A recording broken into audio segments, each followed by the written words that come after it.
Ciencia. Religión. En guerra. Durante miles de años. Cada vez que se ha puesto algo a prueba, ha resultado que la ciencia tenía razón. A medida que la ciencia ha ido mejorando, Dios ha tenido cada vez menos que hacer. Y sin embargo, hoy podría ser la fusión de fe y tecnología la que nos acerque más que nunca a resolver el mayor misterio de la vida. Como soy una persona religiosa, mi ciencia es una forma de intentar desvelar el misterio de Dios. En busca de Dios.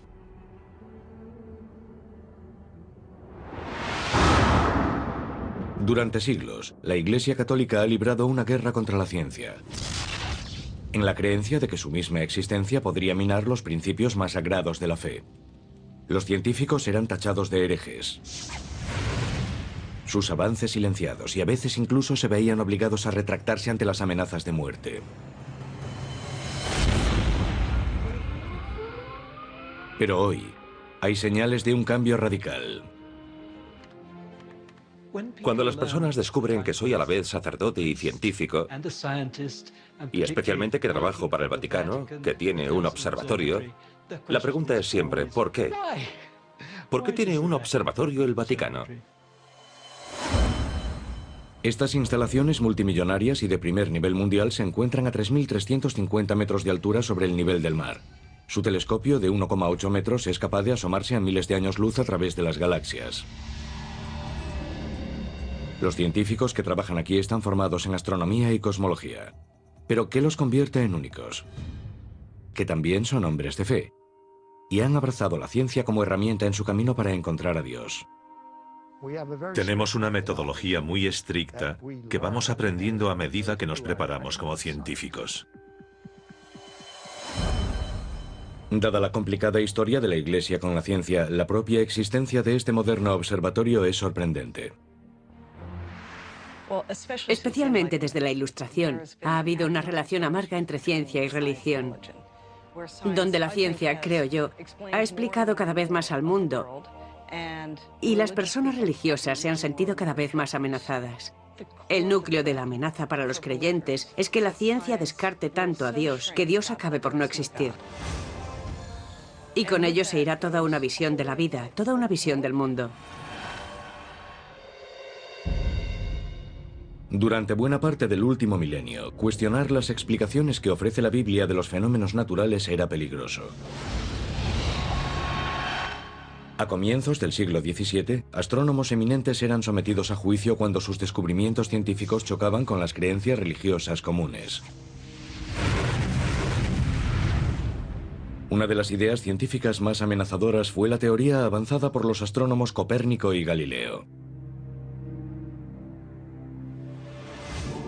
La Iglesia predicaba que la Tierra era el centro del sistema solar y que el Sol giraba a su alrededor. Pero Copérnico y Galileo sugirieron lo contrario, que el Sol era el centro del sistema solar. Los descubrimientos de Galileo fueron recibidos, al menos por parte de la Iglesia Católica, como un problema, que entraba en conflicto con la Biblia, que dice, y el Sol se detuvo. En realidad es la Tierra la que se mueve y el Sol el que está parado, y en lo que a nosotros respecta, ahí hay un conflicto. La Iglesia Católica ha dado un giro de 180 grados desde la época de Galileo, y menos mal.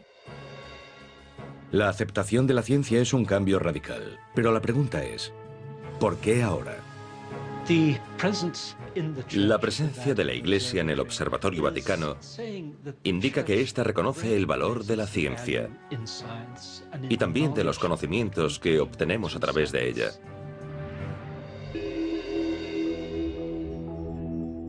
Aunque la mayor parte de la ciencia mira hacia las estrellas en busca de respuestas a lo desconocido, estos hombres buscan algo mucho más concreto. Pruebas de la existencia de Dios. Su búsqueda de pruebas de la existencia de una mano divina que actúa sobre el universo comienza en el momento de su creación. Fundamentalmente, creen que a medida que exploren el universo y vuelvan al Big Bang, llegarán a la pregunta de qué había antes del Big Bang. Si hubo un Big Bang, tuvo que haber alguien que lo provocase. El universo en sí nació tras una explosión. De ella emergió una energía que se transformó en materia. El Vaticano está de acuerdo con la explicación científica consensuada, que tras el Big Bang, la interacción de átomos de hidrógeno, impulsada por la gravedad, formó estrellas, galaxias y el universo tal y como lo conocemos. Se trata de una serie de sucesos en los que pasamos de una sopa de partículas elementales a gas y polvo. Después ese gas y ese polvo colapsan y forman estrellas y planetas y posteriormente la vida.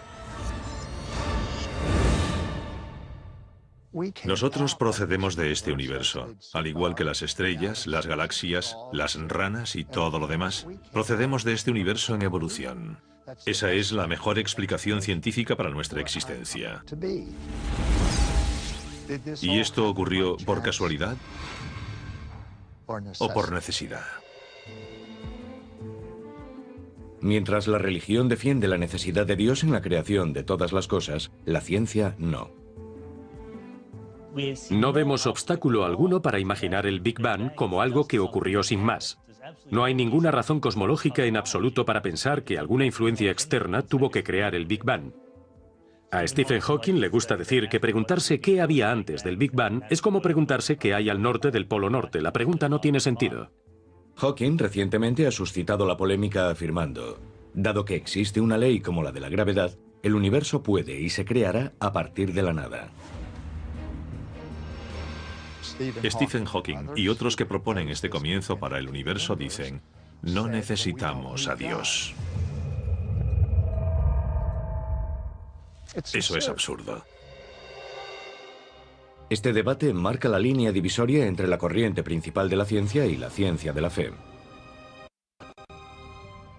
La Iglesia ya no rechaza los descubrimientos científicos. Por el contrario, muchos, como el padre Cohen, creen en un modelo que incorpora tanto a la ciencia como a Dios.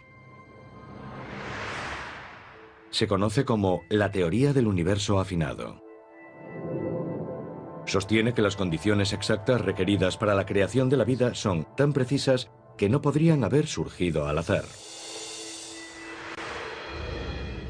Para estos hombres, el modelo del universo afinado es el anteproyecto para la creación de todo.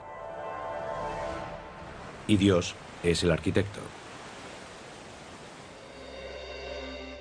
Si cada una de esas constantes no tuviesen el valor que hemos medido, digamos en 1/1000ª parte, no estaríamos aquí.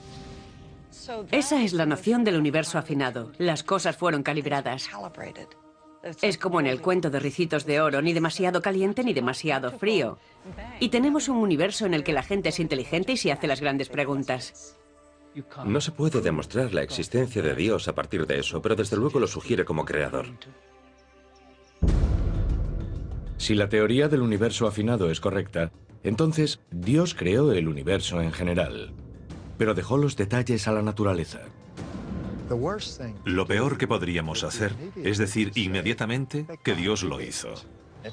No está todo predeterminado. Él hizo un universo con carácter indeterminado, desde lo más pequeño hasta lo más grande. Y esta nueva filosofía podría acercar a la Iglesia más que nunca a la demostración de Dios. El Observatorio Vaticano es solo una parte de este cambio, ideado para utilizar las nuevas tecnologías en una búsqueda perenne.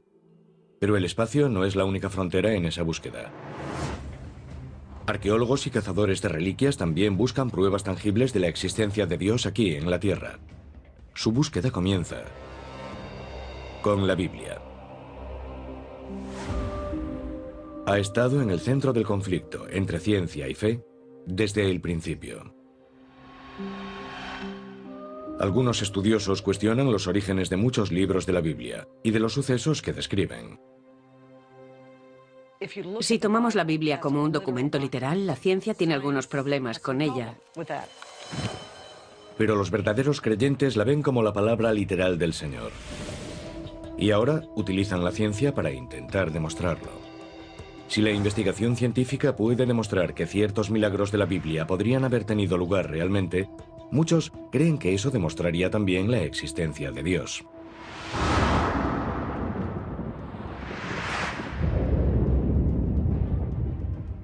En el norte de Etiopía, un hombre sigue la pista del mayor descubrimiento de la historia. Yo antes era agente de policía e investigaba crímenes. Ahora utilizo mis conocimientos para intentar resolver misterios antiguos de la Biblia.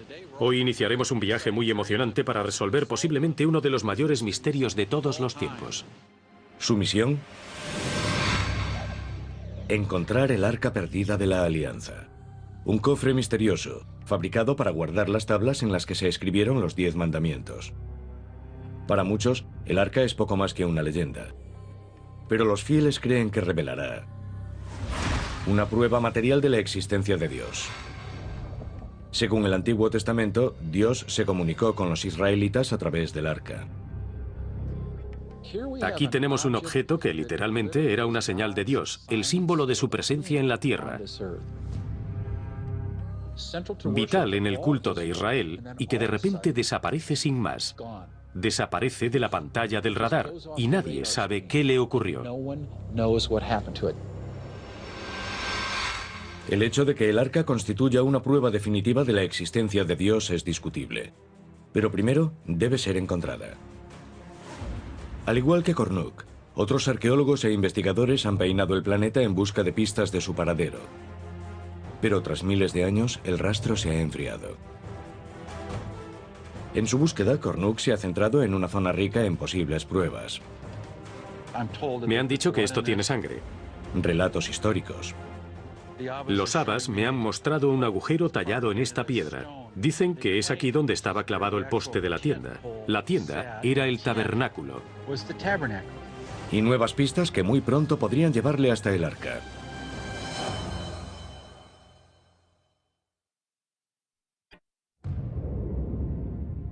Durante siglos, el ser humano ha mirado hacia los cielos.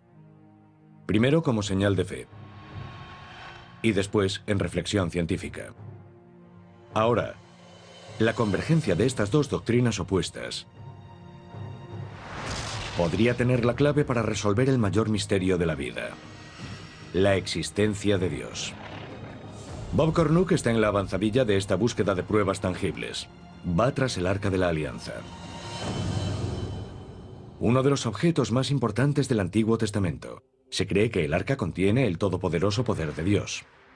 El hallazgo podría cambiar tanto la ciencia como la religión. Pero lleva perdida miles de años. Buscamos el Arca de la Alianza. Este objeto, vital en el culto de Israel, desaparece de la pantalla del radar. Está ahí. Un minuto y entonces desaparece, como en una nube de humo. Kornuk ha estudiado la historia del Arca en busca de pistas vitales. Las instrucciones para construir el Arca fueron entregadas por Dios a Moisés, como si fuesen un plano. Se cree que el Arca es lo bastante grande para contener las tablas de piedra de los 10 mandamientos. Mide 1,10 de largo, 75 centímetros de ancho y otros 75 centímetros de alto, forrada por dentro y por fuera con oro. Sobre el Arca había 2 ángeles dorados. Dicen que tanto el poder como la ira de Dios se encuentran dentro de la propia Arca. Solo los sacerdotes más devotos podían acercarse a ella. Si no rezabas como era debido ante el Arca, te mataba. Podía arrasar ciudades, podía derribar murallas, detener ríos. En el año 960 a.C., el Arca fue colocada en el interior del primer templo de Salomón, en Jerusalén. Esta referencia en el Libro de los Reyes es la última mención que se hace al Arca en la Biblia. No hay nadie en la Biblia que diga después, oh, y el Arca fue robada o destruida. Deja de existir, sin más. Los estudiosos bíblicos difieren en dónde y cuándo desapareció el Arca. Existen varias teorías. Para Kornuk, la pista más prometedora apareció durante una investigación iniciada en la década de 1980 por Graham Hancock, corresponsal de The Economist. Hancock teorizó que el Arca había sido rescatada del Templo de Salomón durante el reinado de un rey pagano. Esa persona es Manasés, un rey malvado, maníaco, loco, que colocó ídolos paganos dentro del templo. Esta profanación del templo habría impulsado a los sacerdotes devotos que guardaban el Arca a protegerla por todos los medios necesarios, incluso retirándola de su sagrado lugar de descanso.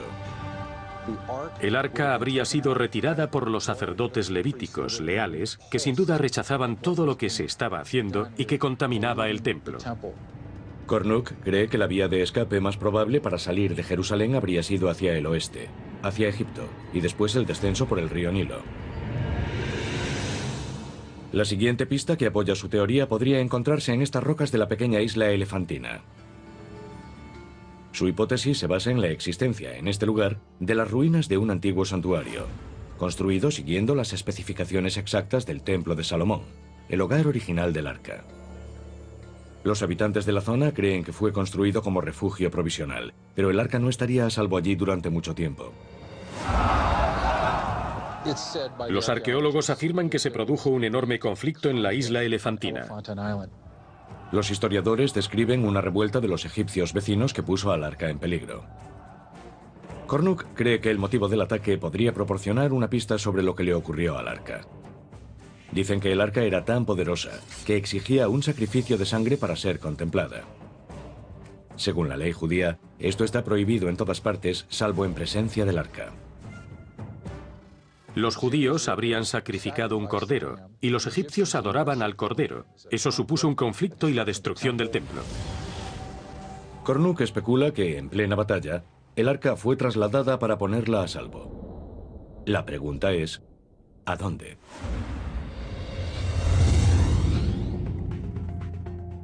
Lejos de Etiopía y en otro continente, el libro del Éxodo ha llamado la atención de otro investigador que busca estrechar la separación que existe entre ciencia y fe. Yo creo firmemente en la ciencia y creo que podemos tener una visión del mundo completa, científica y totalmente coherente. Pero también creo que si leemos la Biblia hay señales de que Dios existe. Sir Colin Humphreys, físico y devoto cristiano, cree que la ciencia es la clave para desvelar los misterios del Antiguo Testamento y que a la larga podría demostrar que Dios diseñó estos acontecimientos épicos. Su investigación comienza con uno de los momentos más simbólicos de la Biblia: la separación del Mar Rojo. Egipto, 1446 a.C. Según el libro del Éxodo, Moisés y los israelitas escaparon a la esclavitud, pero se encontraron atrapados entre la espada y el mar. Los israelitas estaban atrapados, no tenían forma de escapar. Y entonces de repente sopló un viento que separó el mar durante toda la noche. Y la tierra quedó al descubierto. Los israelitas pensaron, caramba, qué maravilla, y lo atravesaron corriendo. Por supuesto, el ejército del faraón fue tras ellos. Pero entonces el agua volvió a su cauce y los atrapó.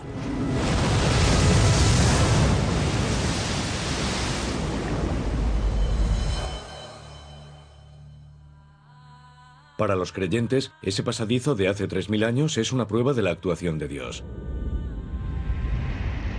Pero nuestro conocimiento actual de la física y la dinámica de fluidos suscita dudas. El Mar Rojo es una vasta masa de agua, de más de 320 kilómetros en su punto más ancho, y una profundidad media de casi 500 metros. Siendo así, ¿por dónde podrían haber cruzado los israelitas? Hay diversidad de opiniones sobre la posible localización, pero numerosos estudios bíblicos apuntan hacia el estrecho de Tirán, en el Golfo de Acaba. Ese sería el lugar que mejor encarnaría las distancias y topografía descritas en la Biblia. Aquí, el golfo se estrecha en un canal de apenas 13 kilómetros de ancho.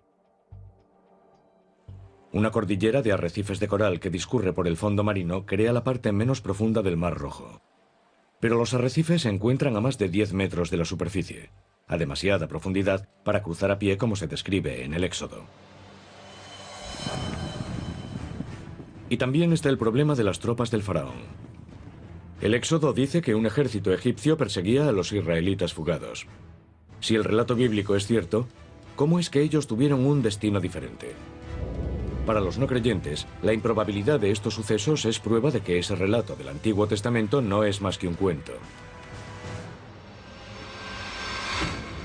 Ahora, la ciencia podría zanjar la cuestión. Cuando yo como científico leo la historia del éxodo desde Egipto, mi inclinación natural es preguntarme, ¿cómo ocurren estas cosas?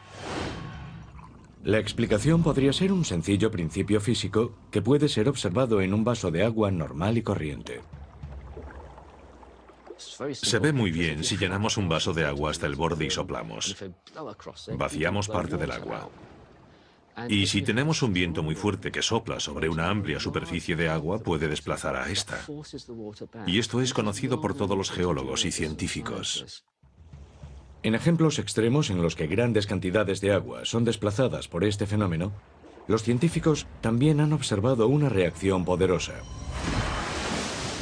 Un muro rugiente de agua vuelve para llenar el vacío. La teoría de Humphreys sobre la separación del Mar Rojo se basa en la ocurrencia de esos fenómenos naturales a gran escala. Un fenómeno conocido como viento localizado, seguido por su reacción en forma de ola de marea.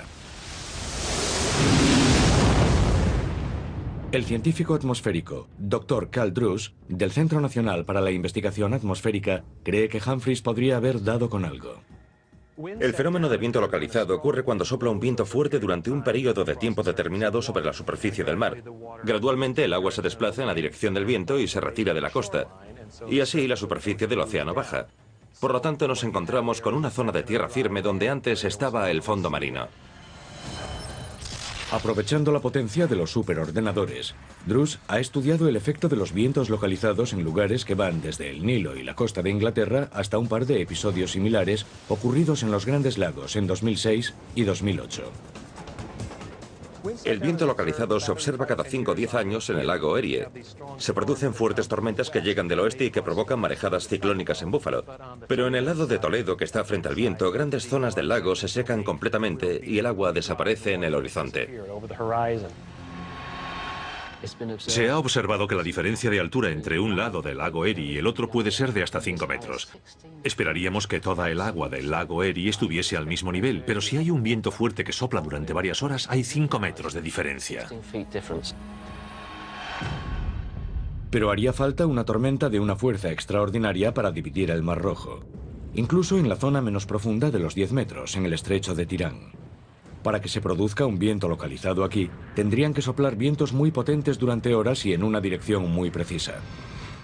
Para que el viento localizado sea apreciable y haga retroceder el agua de manera perceptible, necesitamos una larga masa de agua. Humphreys acude a las pruebas bíblicas en busca de pistas sobre la tormenta. El relato del Éxodo describe un fuerte viento procedente del noroeste y que sopla durante toda la noche. Su teoría es que si soplaron vientos fuertes por toda la zona del Golfo de Aqaba durante varias horas, el viento localizado podría haber tenido fuerza suficiente para dejar al descubierto un puente de tierra. El Golfo de Aqaba mide 180 kilómetros de longitud y si nos encontramos con un viento huracanado, el agua puede retroceder unos 800 metros o incluso 1,5 kilómetros.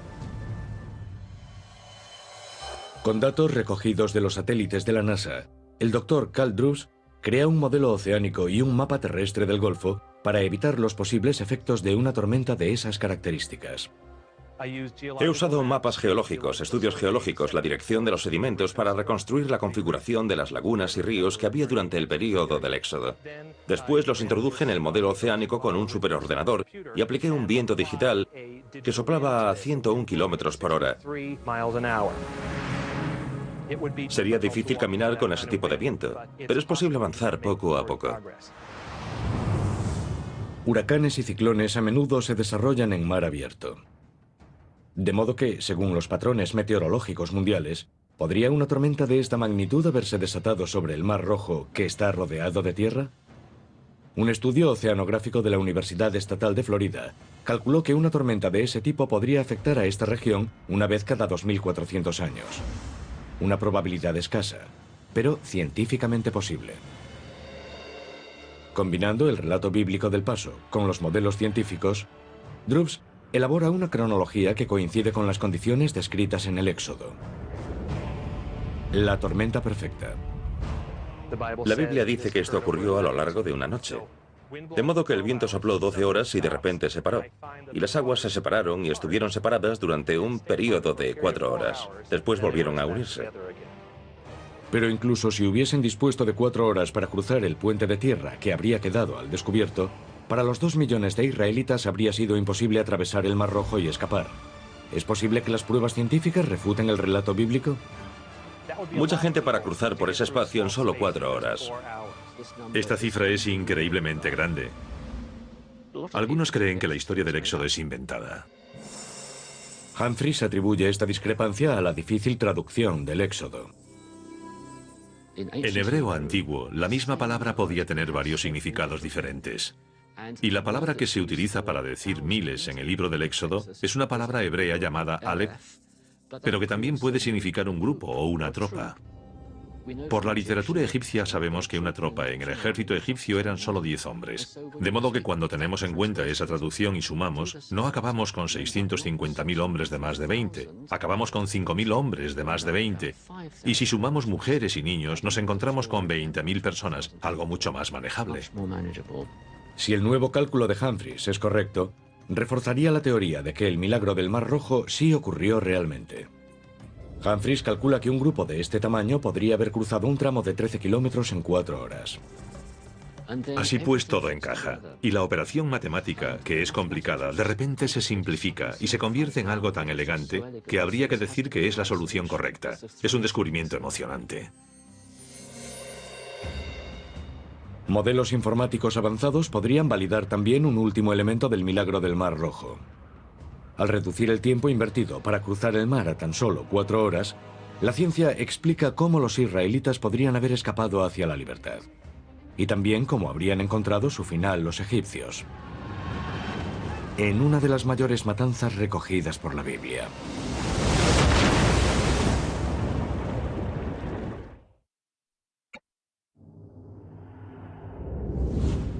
Desde la cosmología y la arqueología hasta la oceanografía, investigadores de toda una variedad de disciplinas científicas han lanzado una cruzada global para descubrir pruebas cuantificables de la existencia de Dios.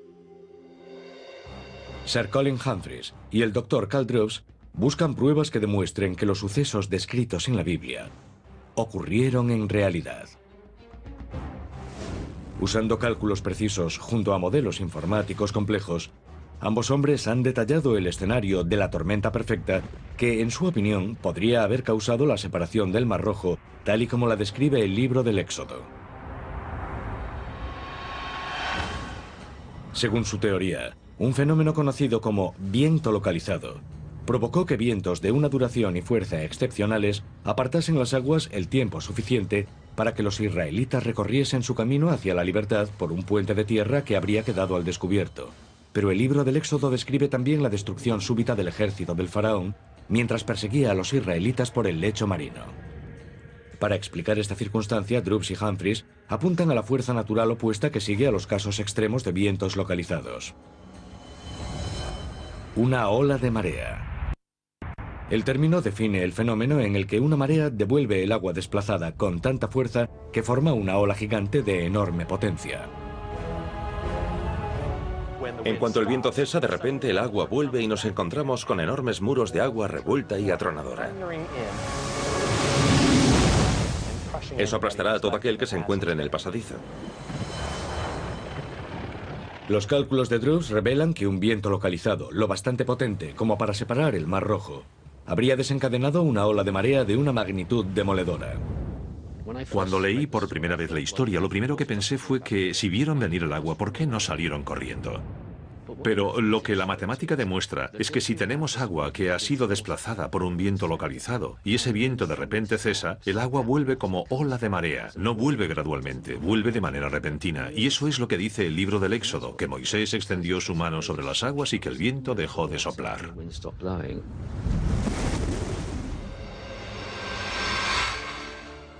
Tanto si fue producida por la mano de Moisés, como si fue una reacción natural al viento localizado, una ola de marea de esta fuerza habría borrado al ejército del faraón en un instante. De repente oyeron un rugido en la distancia. Miraron hacia arriba y se encontraron con una especie de montaña de agua que venía hacia ellos desde los lados y de atrás. Los arrastra de vuelta al mar. ¿Qué es lo que dice el libro del Éxodo? Los detalles del Éxodo encajan con lo que sabemos gracias a la ciencia moderna. Las olas de marea no son habituales, y un modelo matemático preciso para predecir este fenómeno había esquivado a los científicos durante siglos, hasta ahora. Las matemáticas son bastante complicadas. Son ecuaciones diferenciales de segundo orden. Hace 300 años no se podían hacer, ni hace 200 años. La gente no tenía una explicación. Pero ahora podemos decir que encaja con la ciencia moderna y encaja con el mecanismo natural.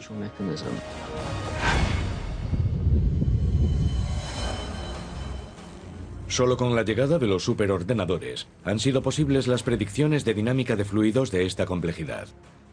La tecnología está abriendo una nueva frontera en la búsqueda de Dios.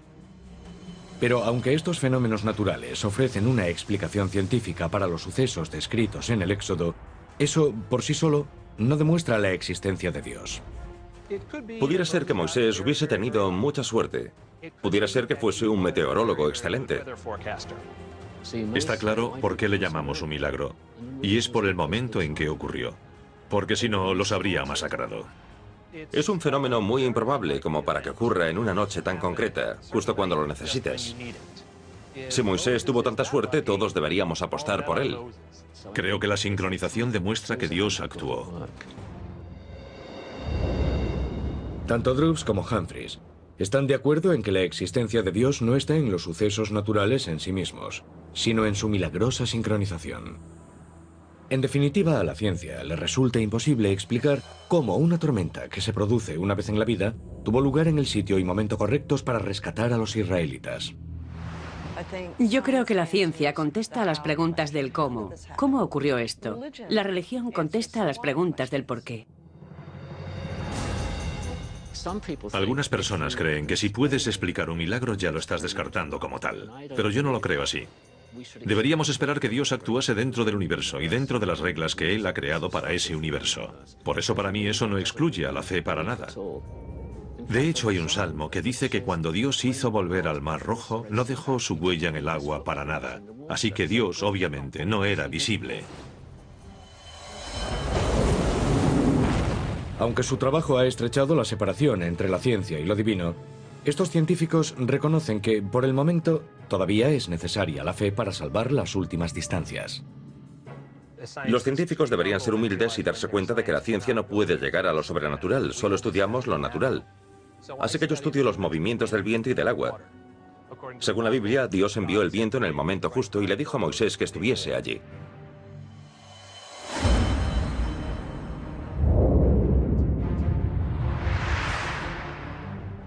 En su cruzada para encontrar el arca perdida de la Alianza y la prueba de la existencia de Dios que ésta podría contener, Bob Cornuke ha seguido el rastro de las pistas hasta el norte de África.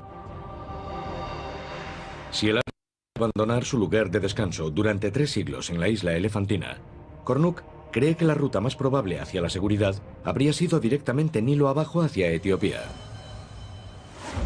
Y hasta aquí le ha llevado su búsqueda.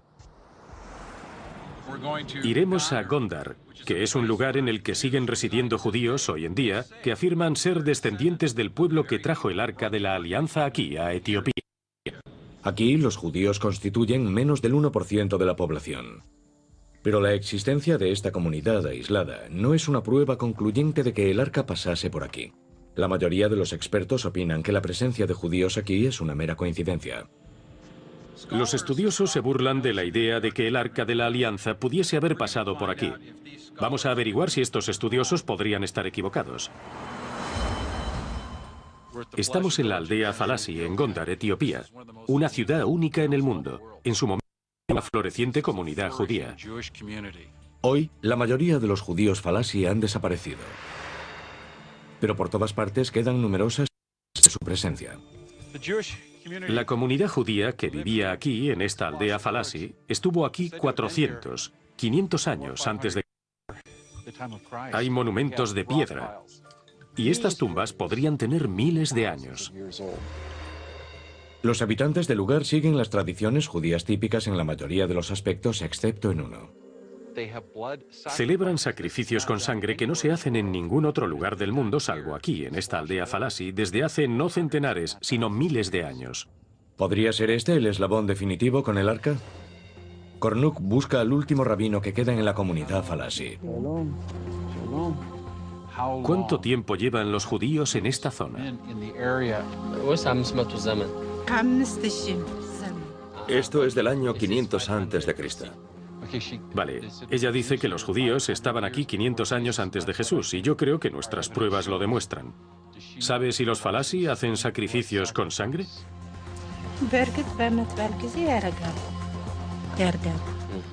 Sí, los hacían. Hacían sacrificios con sangre cuando estaban aquí los judíos etíopes. Este ritual con sangre apunta al arca. Pero las anécdotas no son pruebas, y Kornuk lo sabe. Su motivo para regresar hoy a Gondar es encontrar pruebas biológicas. Una conexión genética entre esta comunidad aislada de judíos y la orden de los sacerdotes que protegieron el Arca de la Alianza hace miles de años. ¿Nos permite tomar una muestra de su boca? Dice que está encantada de que analicen su ADN. Kornuk recopila una base de datos de ADN de los judíos locales. Será una búsqueda intensiva que todavía debe arrojar resultados. Pero descubrir una sola conexión genética con los antiguos levitas podría ser algo explosivo. Poder encontrar una huella de ADN que le relacione con ese suceso antiguo sería enorme, enorme para la teoría de que el arca llegó a Etiopía. La investigación genética actual podría ser una herramienta esencial para establecer una conexión con el arca. Pero a medio mundo de distancia, otro equipo de investigadores podría haber encontrado una conexión más directa si cabe con Dios, oculta en nuestro ADN. La demostración científica de la existencia de Dios. Algunos la buscan en el nacimiento del universo, otros en los desiertos de África y Oriente Medio. Pero, ¿y si la prueba más sorprendente de la existencia de Dios no estuviese en un templo o en un santuario? ¿Y si estuviese dentro de todos nosotros?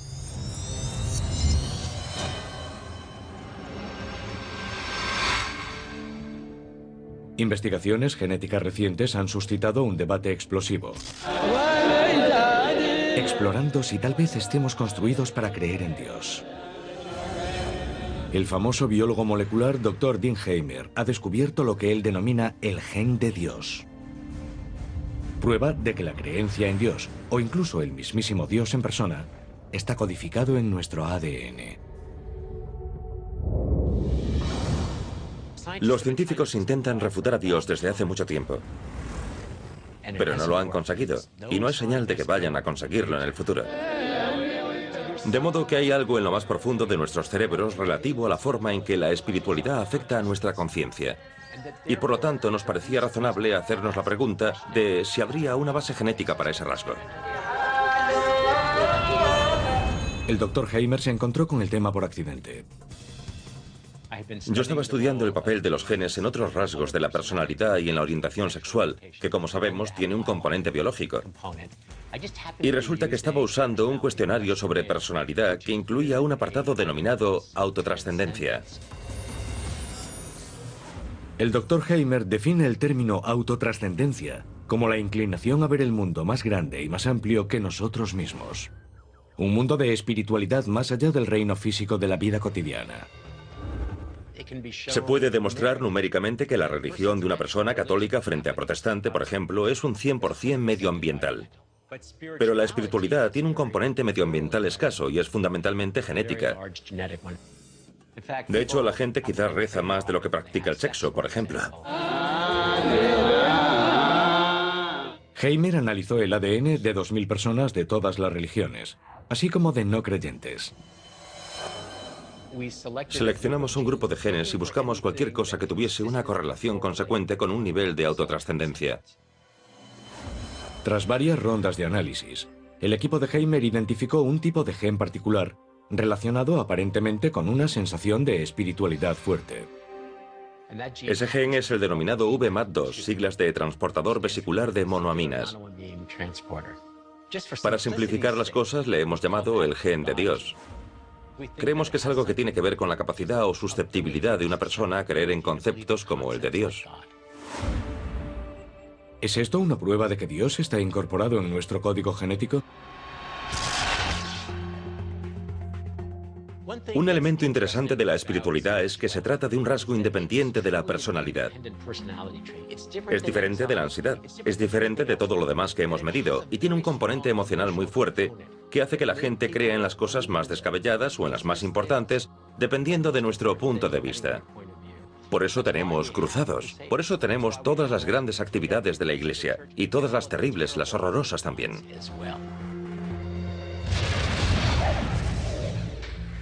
Heimer afirma que el gen de Dios actúa como una droga, inundando el cerebro humano con unos neurotransmisores llamados monoaminas, que regulan el estado de ánimo y la percepción.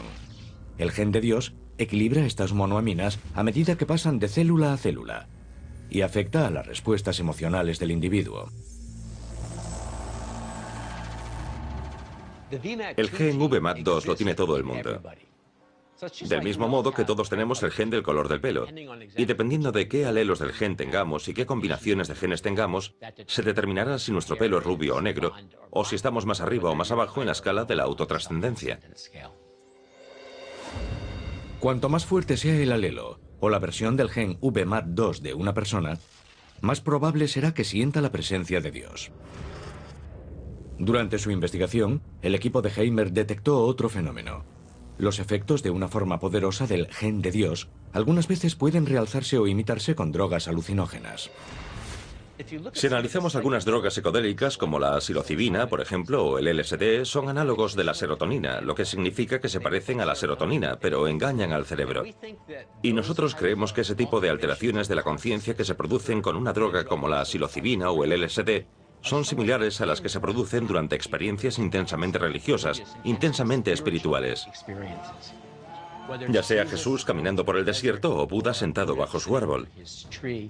De repente todo parece un poco diferente. Según los descubrimientos de Heimer, las reacciones químicas gobernadas por el gen de Dios podrían haber sido responsables de algunos milagros descritos en la Biblia, como el de Moisés y la zarza ardiente. Básicamente Moisés estaba drogado. Podría haber estado drogado porque Dios le habló desde una zarza ardiente, o podría haber estado drogado porque se comió una seta mala en la sopa de aquel día. No tengo manera de saberlo o predecirlo. Pero lo que sí sé es que sus experiencias probablemente supusieron cambios en el nivel de las monoaminas de su cerebro.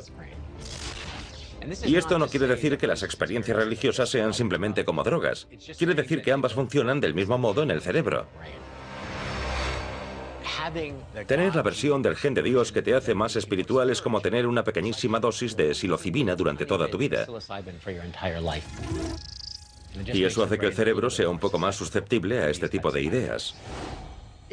Si eres creyente, puedes decir, mira, esto demuestra que Dios nos hizo, para que podamos entenderlo, y eso demuestra la existencia de Dios.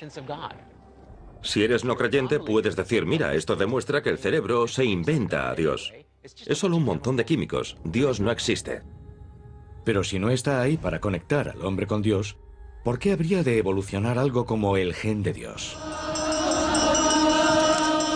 Algunos biólogos teorizan que en las sociedades humanas antiguas, donde los miembros de la misma tribu adoraban a un dios o dioses comunes, un gen de Dios que funcionase a un nivel más alto facilitaría que sus miembros trabajasen juntos y se protegiesen unos a otros. Un gen de Dios más fuerte podría haber supuesto una ventaja evolutiva. Pero la ciencia también está revelando una ventaja física de la espiritualidad. Hay un montón de datos que demuestran que las personas que son espirituales y que son religiosas tienden a vivir un poco más, tienden a recuperarse de las enfermedades más rápidamente.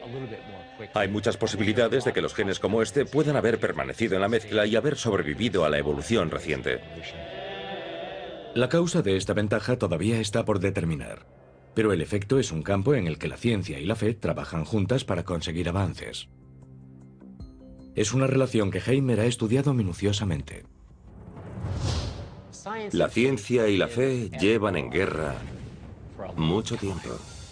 Y hasta ahora, cada vez que se ha puesto algo a prueba, ha resultado que la ciencia tenía razón.